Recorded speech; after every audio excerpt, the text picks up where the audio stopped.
아침마다 말씀으로 밝은 빛을 채우네.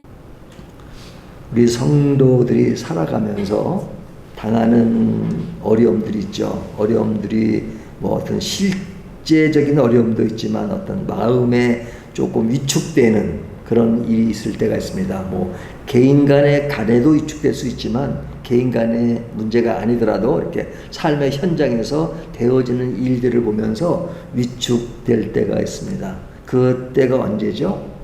뭐 많은 것이 있겠지만 아주 큰 것으로 볼 때 악인의 형통함, 악인이 더 잘 돼요.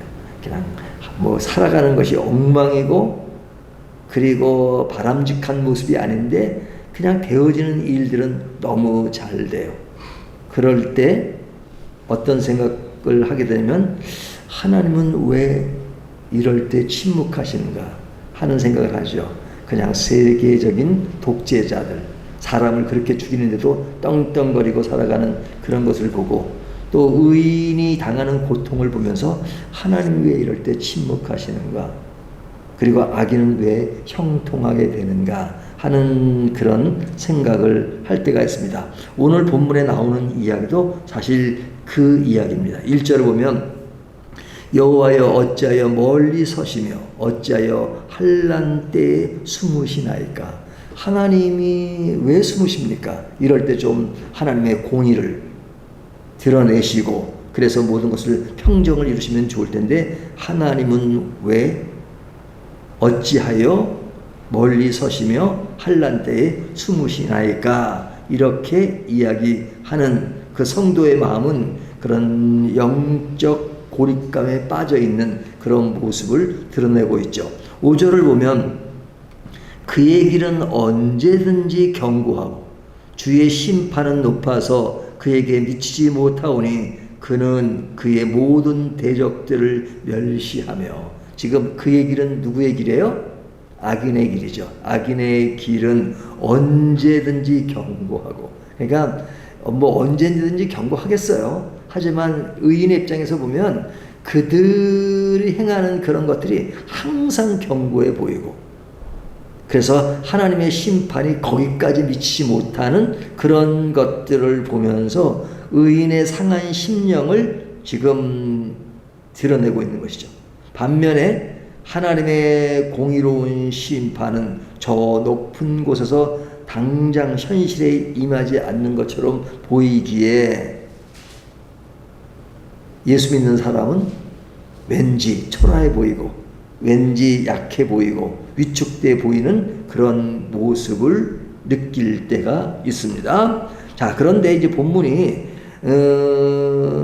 위축되는 성도를 향해서 그래 위축될 수밖에 없다라는 정도로 끝나는 것이 아니라 성도가 위축되지 말아야 한다, 절대 위축되지 말아야 한다 하는 그 이야기를 하고 있는 겁니다. 14절을 보면 주께서는 보셨나이다. 주는 재앙과 원한을 감찰하시고 주의 손으로 갚으려 하시오니 외로운 자가 주를 의지하나이다. 주는 벌써부터 고아를 도우시는 이신이다. 그렇게 이야기하죠. 또 16절과 18절을 보면 이 이야기는 성도가 위축되지 말아야 할 성경적 근거를 우리에게 이야기하시는 겁니다.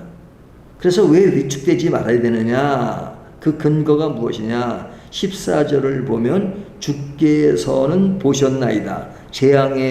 재앙과 원한을 감찰하시고 주의 손으로 갚으려 하시오니 외로운 자가 주를 의지하나이다. 주는 벌써부터 고아를 도우시는 이시나이다. 지금 이 말씀은 뭐예요? 하나님은 낱낱이 보고 계신다는 거예요. 누구를 보고 계세요? 의인을 당연히 보시지만 악인의 잘못되는 그 모습은 하나님은 다 보고 계신다. 악인은 하나님이 보이지 않는다고 비웃지만 하나님은 성도가 당하는 죄악과 억울한 원한을 다 보고 계시고 하나님의 수첩에 다 기록을 하고 계십니다. 그래서 감찰하신다. 그리고 하나님의 손으로 갚으신다 하는 것을 분명히 말씀하고 있죠. 그러니까 하나님은 다 보고 계신다 하는 것이 굉장히 핵심이다. 보고 계신다. 근데 이것이 실감이 안 나니까 앞에서 이제 위축되고 그러겠죠. 하지만 분명한 사실은 성경은 그래 위축될 수 있어. 하지만 분명한 사실을 기억하고 있어. 하나님은 모든 것을 다 알고 계셔. 의인이 하는 일도 알고 계시고 악인이 하는 일도 알고 계시고 내가 하는 것이 이렇게 희생적으로 하는데 남들이 알아주지 않아도 하나님은 알고 계셔. 보고 계셔. 그리고 악인의 득세도 보고 계세요. 보고 계셔. 이렇게 알려주는 겁니다. 그러면서 16절을 보면 여호와께서는 영원 무궁하도록 왕이시니 이방 나라들이 주의 땅에서 멸망하였나이다. 여기 보면 하나님의 나라는 영원한 왕국이다 하는 것이죠. 영원토록.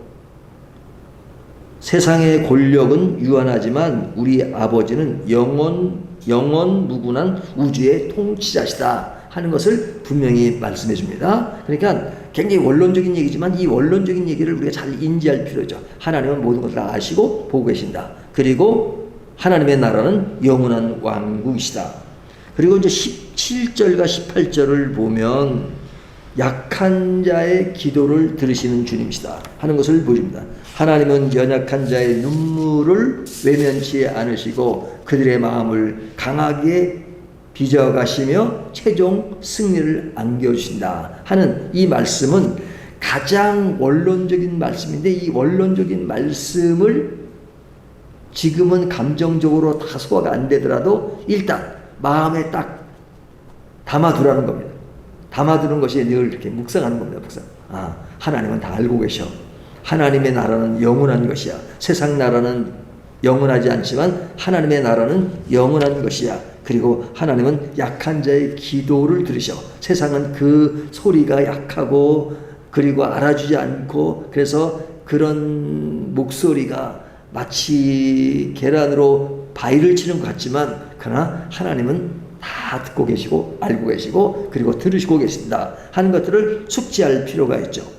그러면서 악인들이 견고해 보이는 그것에 대해서 그들이 가지는 속성이 어떤 것인지 그들이 가지는 그런 치명적인 착각이 무엇인지를 다시 한번 생각해 볼 필요가 있죠.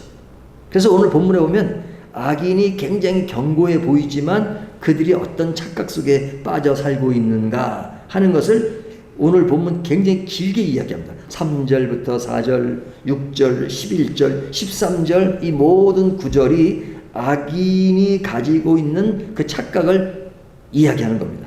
이것을 좀 정리해서 세 가지만 말씀드리면 그 전반적인 흐름은 뭐냐면 그들은 실제적 무신론자라는 겁니다. 실제적이란 말은 하나님이 없다라고 하나님을 믿지 않는 것 이것을 그냥 생각으로만 그런 것이 아니라 삶 속에서의 실제적인 그들은 무신론자들이다 하는 것을 오늘 본문이 폭로합니다. 그들이 가진 그 무신론자로서 가지는 착각 세 가지가 뭐냐? 첫 번째 착각은요. 하나님은 없다라고 사상적 오만을 갖는 것입니다. 3절 4절을 보면 볼까요? 3절을 보면 악인은 그의 마음에 욕심을 자랑하며 탐욕을 부리는 자는 여호와를 배반하여 멸시하나이다. 악인은 그의 교만한 얼굴로 말하기를 여호와께서 이를 감찰하지 아니하신다 하며 그의 모든 사상에 하나님이 없다 하나이다. 그의 모든 사상에 하나님이 없다고요. 완전 무신론자죠.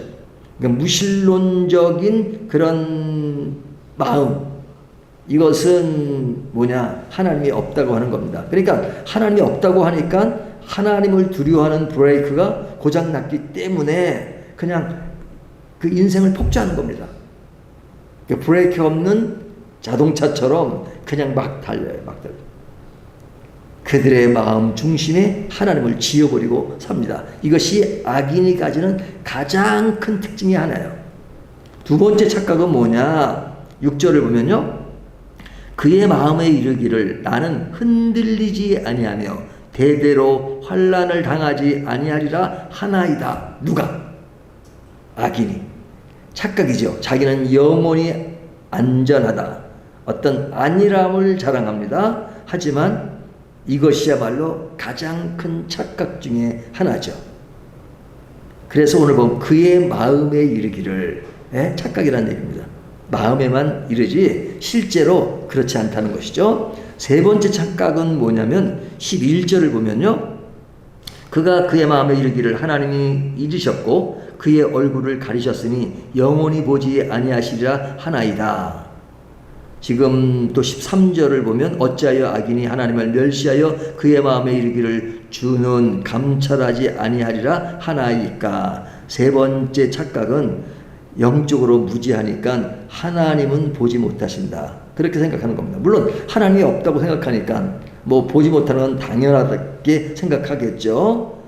그런데 하나님은 인생의 흐름, 이 세상의 흐름을 인내하시고 침묵으로 기다리고 그 때를 참고 계신데 그런 것들을 오만한 마음으로 하나님을 바라보는 생각들을 악인이 가지고 있다는 거죠. 그러니까 악인의 착각 세 가지. 하나님은 없다라고 한다, 자기는 영원하다고 생각한다, 안전하다고 생각한다, 그리고 하나님은 보지 못한다는 영적 무지를 드러낸다 하는 것을 악인이 가지는 특징으로 오늘 본문이 이야기하고 있는 겁니다. 자, 그렇다면 이제 오늘 본문의 논리를 다시 한번 정리하면요, 성도가 이 문제를 하나님 앞에서 어떻게 풀어가야 되느냐 하는 것이죠. 자, 첫 번째 이야기는 성도가 세상을 살아서 위축되고 조롱을 당해요. 그런데 성경은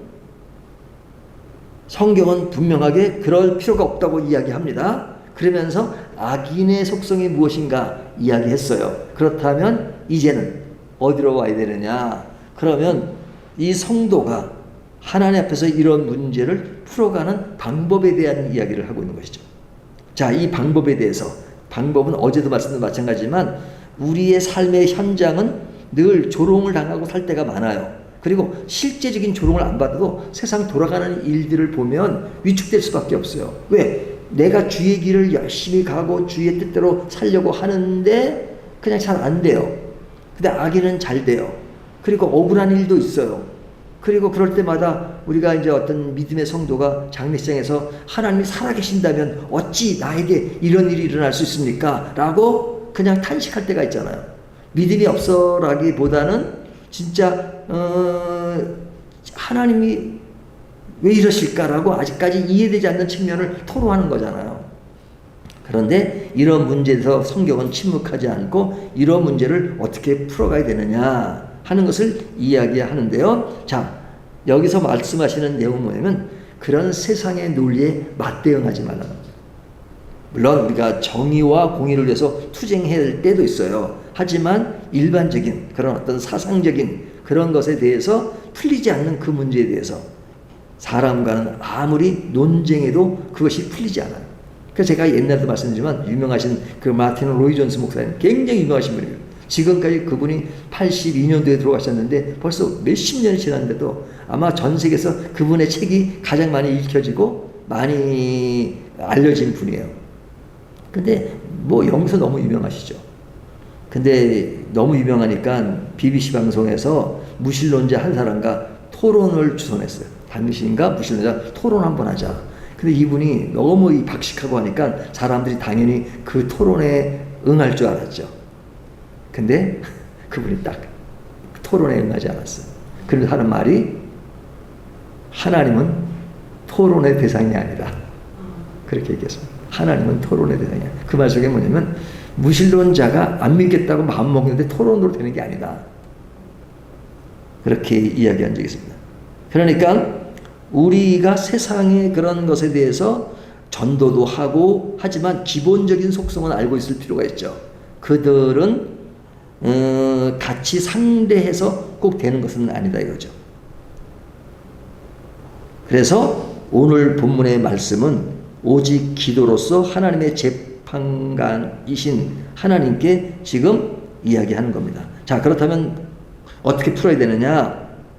12절을 보면요, 여호와여 일어나소서, 하나님이여 손을 드소서, 가난한 자들을 잊지 마옵소서. 하나님의 계급을 구하는 기도를 하고 있는 거죠.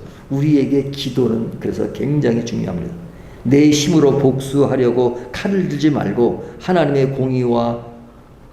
공의에 손이 일하시도록 기도의 자리에 엎드려지는 것, 이것이 굉장히 중요합니다. 이것처럼 중요한 게 없어요. 기도는 우리의 일상적인 습관이고 늘 하는 것이니까 그것에 대한 그 능력과 그 파워를 인식하지 못할 때가 있지만, 성경은 기도가 얼마나 중요하냐, 하나님과 대화의 장을 만들어 주시고 내가 모든 세상에서 풀리지 않은 모든 문제를 하나님께 구하라 하는 것이죠. 그러니까 그렇게 구할 수 있는 하나님이 계신다는 것이 굉장히 큰 거잖아요. 그러니까 항상 우리는 사람과 직접 상대하지 말고 일단 하나님을 향해라는 것이 항상 성경의 진리예요. 그러니까 하나님 앞에 구하는 것이죠. 두 번째는 14절, 주께서는 보셨나이다. 주는 재앙과 원한을 감찰하시고 주의 손으로 갚으려 하시오니 외로운 자가 주를 의지하나이다. 주는 벌써부터 고아를 도우시는 이신이다. 이것은 철저한 주권을 하나님께 위탁하는 것이죠. 외로운 자가 주를 의지하나이다. 외로운 자가, 누가 외로운 거예요? 의인이 외로운 것이죠.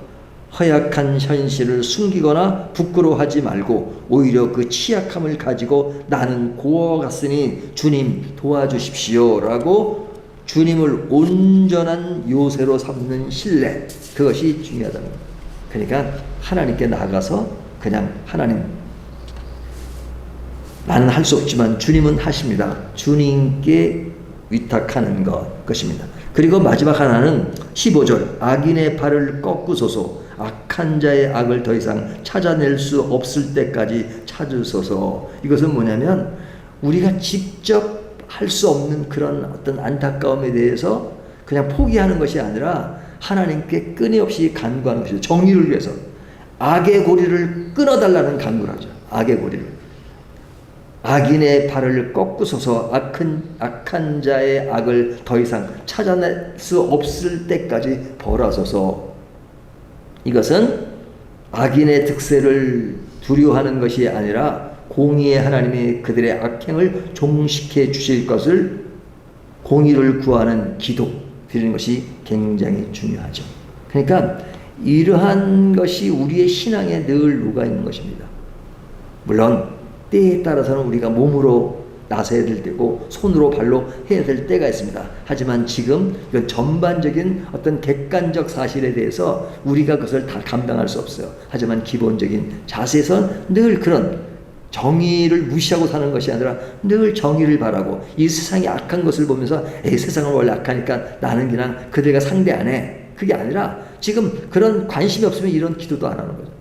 세상이 돌아가는 걸 관심이 있어요. 세상이 돌아가는 걸 민감하게 인식해야 돼요. 근데 악해요. 하나님과 동떨어지게 가고 있어요. 그러면 아이고 너의 길은 너의 길이고 나의 길은 나, 이게 완전 분류된 그런 무관심이 아니라 정말로 이 문제가 필요하기 때문에 세상 끝날 때까지 이런 악은 제거되지 않겠지만 그러나 하나님 앞에 늘 기도하고 이런 악이 그래도 제거되어서 평정한 것을 늘 바라는 마음, 그렇잖아요. 우리가 이제 제가 이제 영국에 있을 때 성공회 교회를 다녔거든요. 성공회. 여기는 이제 영국에는 성공회가 있는데 그 올스 처치라는 데가 그 존 스타트 목사님이 굉장히 유명하신 목사님인데 우리나라에서 굉장히 세계적으로 알려진 분이죠. 근데 그분이 이제 성공회예요, 성공.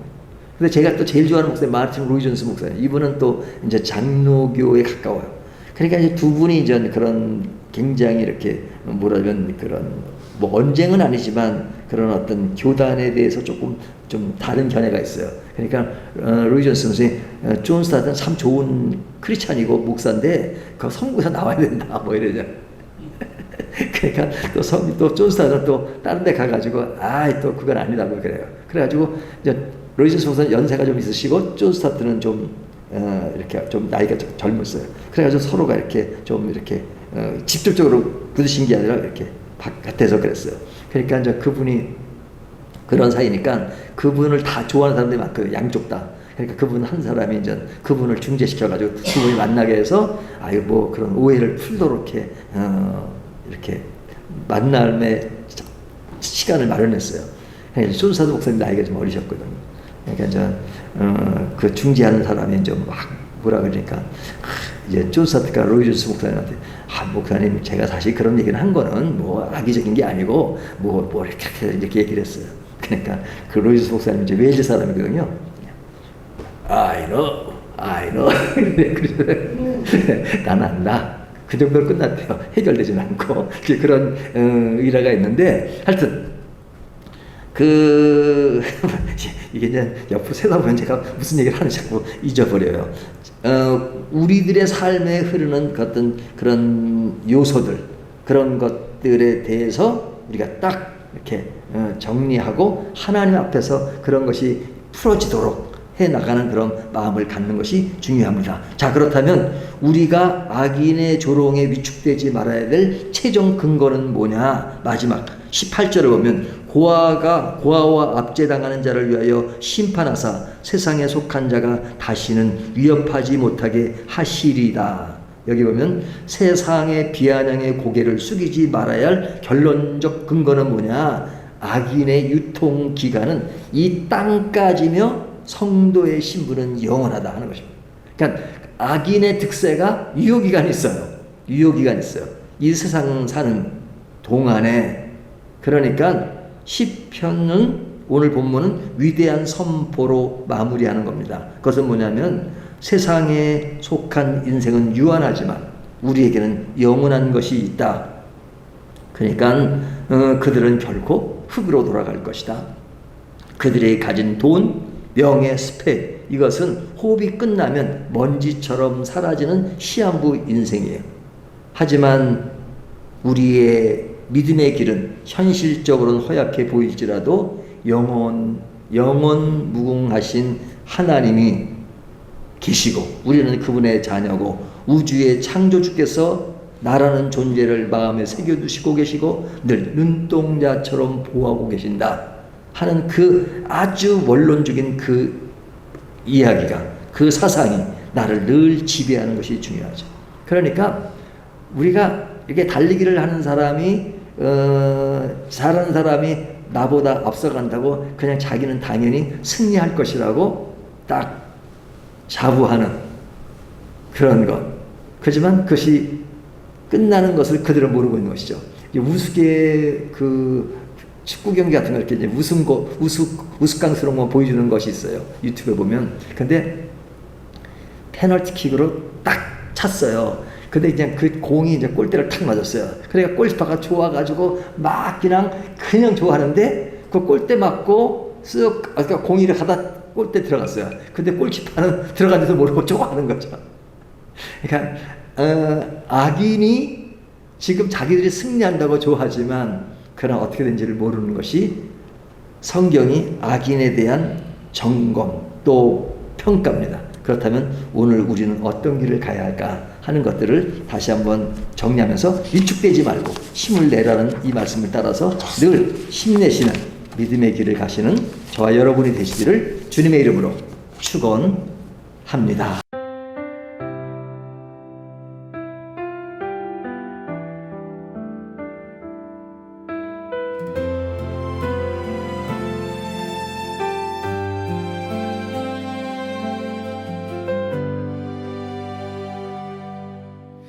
아침마다 말씀으로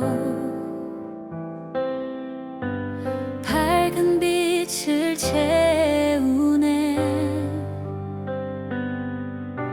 기도 속에 주님 계시고 숨결마다 찬양 되네. 밝은 교회 그